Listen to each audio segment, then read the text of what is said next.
Hey students, hope y'all are all doing well. I wanted to give y'all a brief overview of the war in Vietnam, America's war in Vietnam. And like with many stories in history, it's kind of hard to determine where the starting point should be. But I think this is something very important for y'all. Your grandparents were involved in this, whether they were in Vietnam with an M16 or protesting, or maybe just watching the score every night of the war on TV. They were involved in some way or another. So it is very important for you to know about this. Um, so you have this tiny little country in Southeast Asia, Vietnam, and it's going to be so important for the Cold War, one of the biggest parts of the Cold War. And the story really goes all the way back to the 1880s. 1887, the French established this colony in Southeast Asia known as Indochina. This is going to be Vietnam, Laos, Cambodia, that Southeast Asian peninsula there. Um, and the Vietnamese, at least some of the Vietnamese, are going to resist this colonial rule. By the 1920s, there's this guy named Ho Chi Minh, and he's going to go to the Soviet Union, and he's going to be trained in the ways of a proper communist. He's going to come back to Vietnam in the 1930s, and he's going to establish a communist party there, the Indo-Chinese Communist Party. All right. June of 1940, 10 years later, France falls to Nazi Germany. All right, so those colonial oppressors, the French overlords of French Indochina, they're gone. They have bigger problems to worry about. Same year, September of 1940, the Japanese are going to invade French Indochina, and the Japanese are interested in Vietnam because of the raw materials. So there's rubber, there's fuel, what have you. The Japanese don't really have access to this. I mean, they're this tiny little mountain nation out there in the Pacific. They need these materials to be able to wage the large, global mechanized war that is the Second World War. So the Vietnamese really swap from being ruled by the French to being ruled by the Japanese. They don't like either one of them. All right. Also, in 1940, Ho Chi Minh is going to establish the Viet Minh, which is a group of Vietnamese communists, and they're going to resist Japanese and French rule. Really, the only thing that these people are worried about is a free Vietnam. At the end of the war, when the Japanese and the Germans are defeated, the French are going to try to return to Vietnam and reestablish colonial dominance. And almost immediately, these Viet Minh start a guerrilla war against the French. They're not as well supplied as the French. They're not a Class A country, Second World War winning country, but they're going to do anything that they can do to try to resist this French rule. Following year, 1947, U.S. President Truman, Harry S. Truman, is going to he's going to come up with this idea that we will know as the Truman Doctrine. And this is the idea that the United States should not allow countries to fall to communism. All right, by 1950, the Viet Minh are getting support from communist China and the Soviet Union. Support as far as training, money, not necessarily troops, but rifles, tanks, planes, helicopters, all that good stuff. By 1950, the United States, in accordance with the Truman Doctrine, is assisting the French in this kind of colonial struggle, which is a little bit counterintuitive because all the Vietnamese want is independence. The United States, we've kind of suffered this same struggle under a colonial oppressor, and we had a revolution, and we won. All right. By 1954, the French and their ability to assert any kind of control over Vietnam is ended because they're defeated at this really famous battle known as Dien Bien Phu by the Viet Minh. In the same year, another president of the United States, Eisenhower, remember he was Supreme Allied Commander in Europe during the Second World War, he comes up with this idea known as the domino theory. And this is the idea that as these nations fall to communism in Southeast Asia, they will knock others down, and pretty soon you'll have an entire unified communist state in Southeast Asia. Also in 1954, we have the Geneva Convention. And this meeting, the Geneva Accords, divide Vietnam along the 17th parallel, just like Korea was divided along the 38th parallel. So what you have is a communist state in North Vietnam, led by Ho Chi Minh, and then a puppet state of the United States and France in the south, and that's going to be led by this guy named Diem, Ngo Dinh Diem, and Diem is a Catholic. And this kind of sets the stage for some problems. The French were Catholics.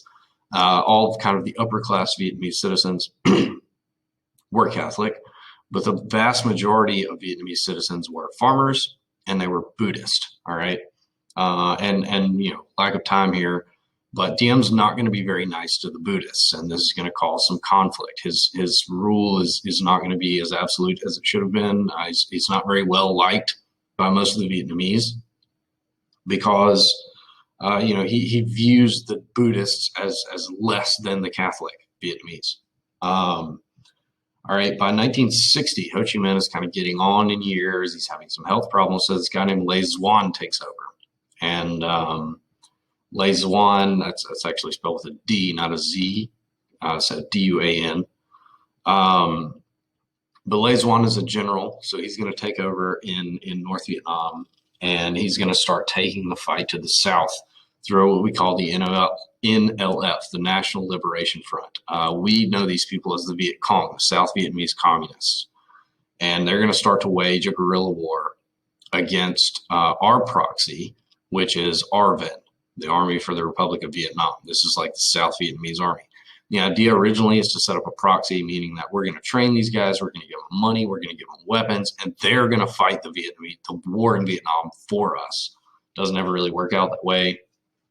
The money is spent in ways that it probably shouldn't be, and the Army for the Republic of Vietnam is never really able to take up that mantle like we want them to be.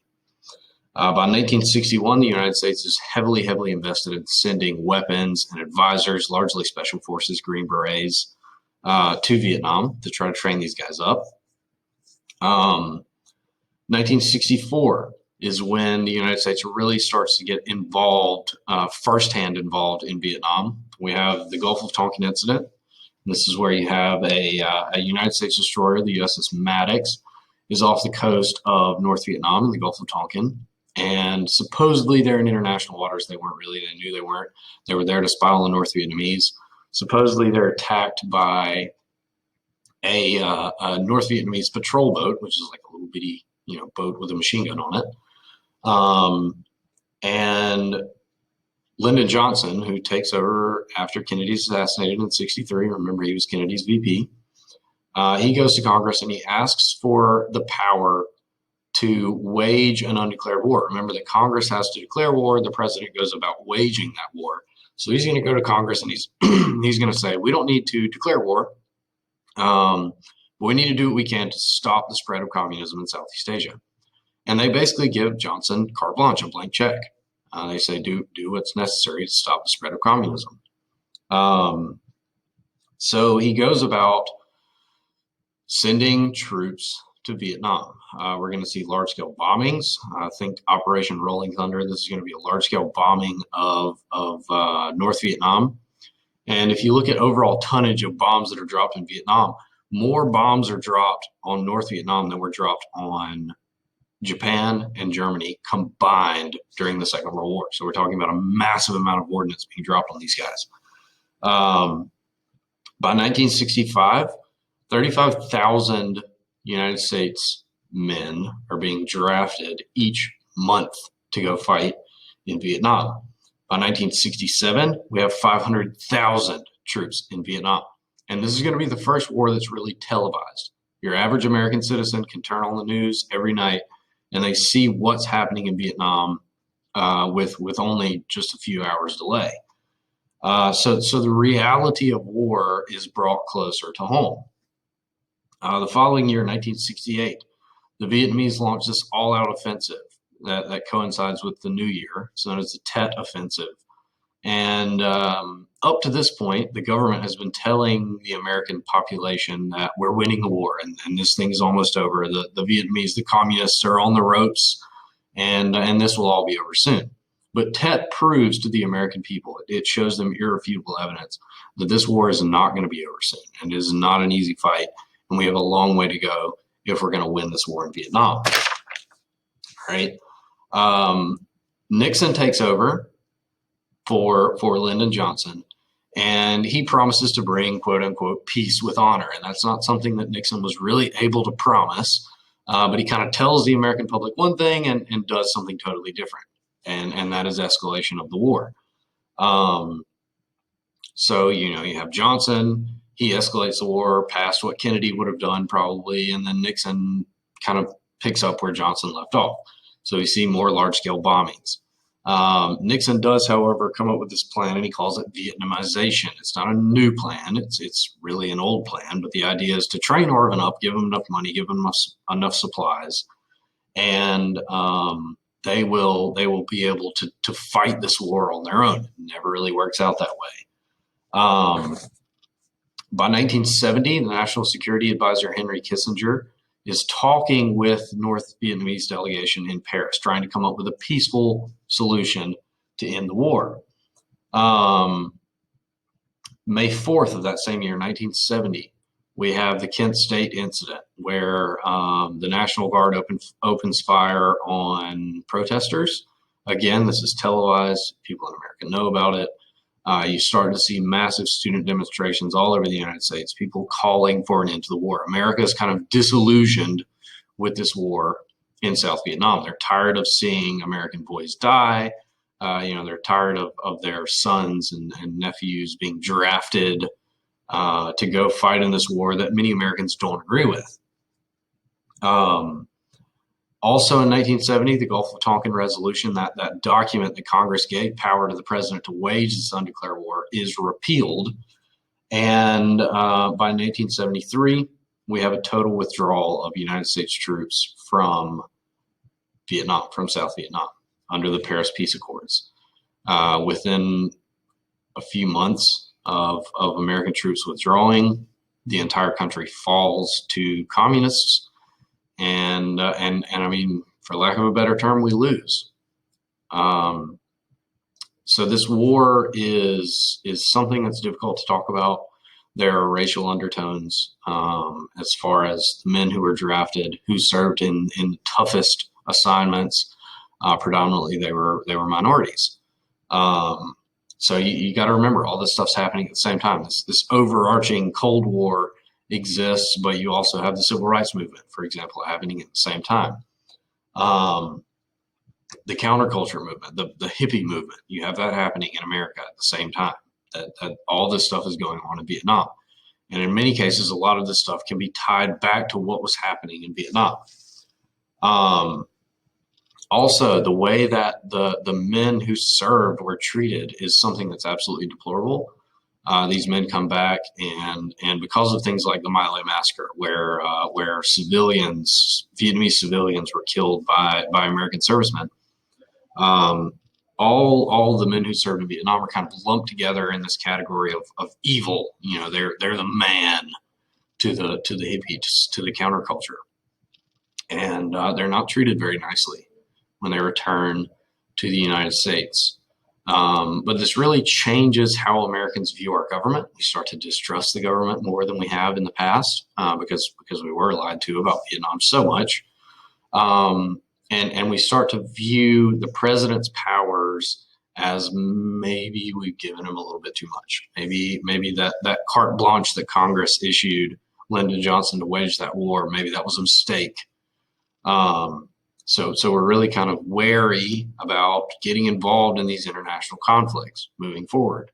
But it's something that still happens. I mean, think the Middle East.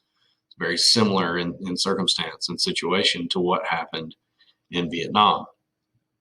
But this is, for lack of a better term, a defeat for the United States on many fronts. Not only do we lose militarily, we lose so many young men in this conflict. We also lose kind of that notion of a good government in the United States. So again, these events that happened in the 1960s, the civil rights movement, Vietnam, the counterculture movement, they really shaped the way that America is going to look moving forward. Something that I'm very interested in. This has been a very brief overview. If you're interested in this, I'd love to talk to you about it more. And I suggest that you go and find things to read if this is something that you're interested in. Find videos to watch. Ask your grandparents about about the things that they did in the mid to late 1960s. What was going on? What do they remember about this conflict? And I'm sure that that they, as long as you approach the topic with genuine curiosity and respect, I'm sure that any of the people who were there and who were involved in it would be glad to talk to you. But you can't. Again, I mean, you can't force somebody to talk about something that they don't want to talk about.